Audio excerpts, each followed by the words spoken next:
Welcome to this instructional video on leveraging TrackingCoach to support the Marshall goals with the stakeholder-centered coaching method and the daily question process. For those who don't know me, my name is Anne-Jan Willemsen. I'm an executive coach for about 20 years now and a Marshall Goldner stakeholder-centered coach for about 10 years, and also the author of the book From Poor Coach to Rich Coach, which will help coaches grow their coaching businesses. That's the purpose. That's the purpose of this video. That's the purpose of all the things I do. And this video will really be about the stakeholder-centered coaching method. But before we dive into the details, it's essential to clarify that this video won't teach the stakeholder-centered coaching method in itself and not in depth. For a comprehensive understanding and certification, you can go to marshallgoalswith.com/stakeholder-centered coaching. Yeah? What you will gain in this video, by the end of the training, you will understand the different elements of SCC and TrackingCoach and their relationships. That's the first thing. The second one is you learn how to create a monthly action plan.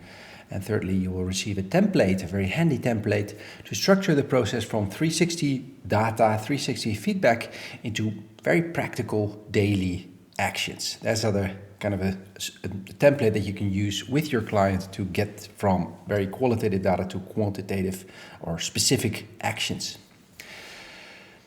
In the upcoming video, so this is the video just about the overview. In upcoming videos, you will get a separate idea on the technicalities of the different SCC elements. So the element about the 360 interview, how to set that up in the system, the daily questions and the weekly check-ins, how to set that up in the system, and the progress review or the mini surveys, so to say, you can also learn in another video, separate video apart from this one.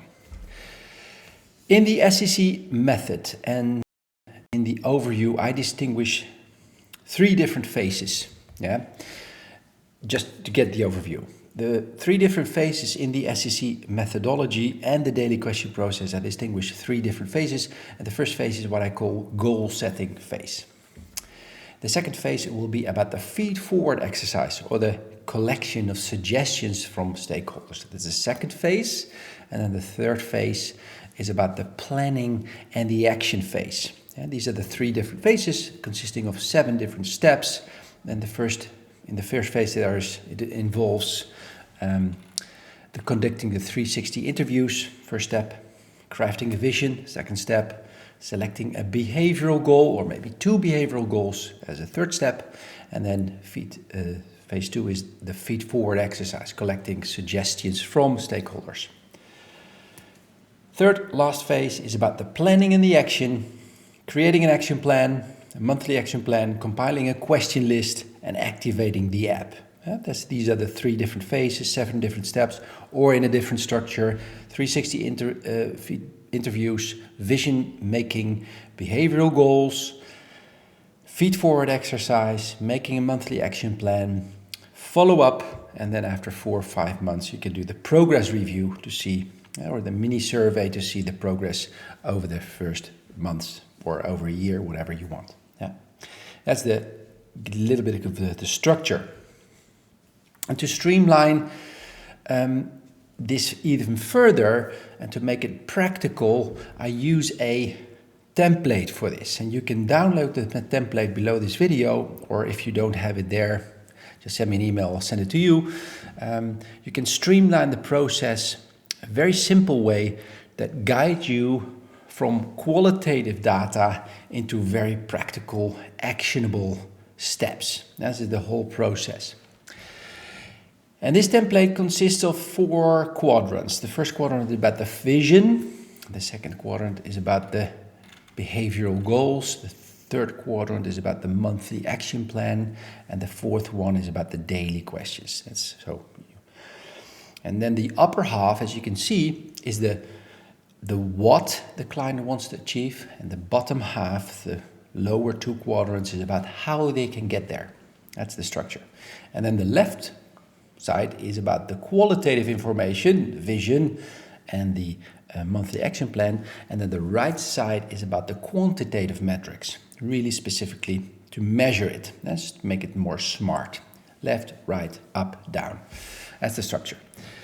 So step one is, after the 360 feedback, you are going to make a vision, building a vision.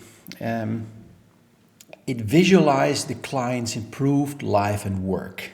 If they do something with the 360 feedback, they become more effective. How does the life and work of the client look like? It invokes all the senses in a way. It's kind of a powerful motivational charge if you do this well. And be specific and practical here. It takes me sometimes 1 or even 2 sessions to really fill this in. What's the vision? If I really apply what I've learned in the 360 feedback, how does my life look like in a year from now? It's kind of a magnet that pulls the leader forward and charges the battery. Challenge your clients to use all the senses. How does it feel? How will it look? How are the emotions? What's the quality of relationship in a year from now? What's the energy? And all the things related, and also the work-related things. What's the productivity? What's the effectiveness as a leader?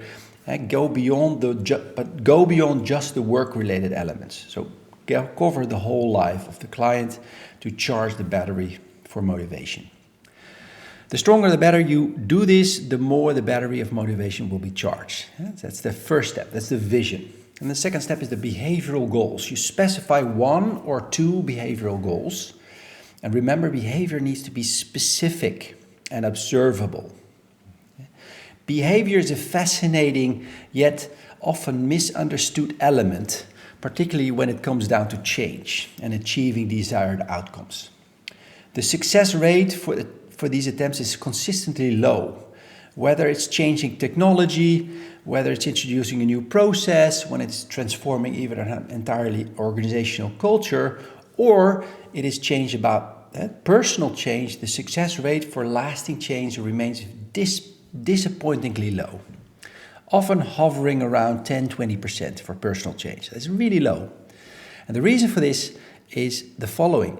The reason is that behavior is not well defined. Success seems very elusive. The challenge lies in falling into the trap of maintaining a too high-level approach.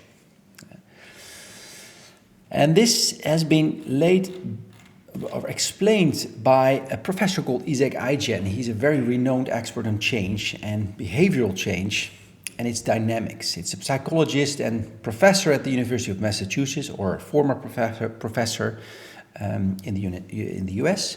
And Ayjen offers valuable insights into increasing the odds of successful personal change. He succinctly captures the essence of change in his following quote, where it is: if you want to change something, you will first have to clearly define the behavior that you want to see. That's the most important step in the whole process. And it's amazing how many people never think about it. They stay too high level. And Ayjen is not alone in emphasizing the importance of defining the desired behavior. There are many others. We often forget to define the specific behavior you're able to see and mimic in a way. Well, behavior is not concepts like I'm more confident or I'm client focused. Behavior is really about what you can see. It's about visible actions. It's about doing. It's something you can see and can perceive and can mimic. If it's not being able to perceive it or mimic it, it's not behavior. So behavioral goals are really about what you can see people do. So that's the idea here, and I do that very elaborate, very extensive, in order to stress the importance of be specific here when you select 1 or 2 behavioral goals. And also for the next step, it's important to see what you need to distinguish, what you really need to define. Well, in between the behavioral goals, setting 1 or 2 behavioral goals and making the monthly action plan, there's a little in-between step that we call the feed-forward exercise. And the feed-forward exercise is collecting suggestions from stakeholders in order to get to your goal. So what you do is you ask your stakeholders, can you give me 1 or 2 suggestions in order to improve on delegating effectively, being more clear in my communication, whatever the behavioral goal is, you ask for suggestions, and then you will use a few of them and turn that into a monthly action plan. That's the third quadrant of the template here that I showed you here, like here. Yeah. So translate the suggestions into practical, visible, what I call micro behaviors. These go in the left bottom quadrant of the template, understanding that real change lies in adopting specific behaviors. Again here, make it practical, make it visible. It has to be very clearly being able to perceive it. Now that's the third quadrant. And the fourth quadrant, the last one is, we're not there yet. We have to turn that into practice, daily practice. And you can finally create these practice into what I call daily questions and supported by the app.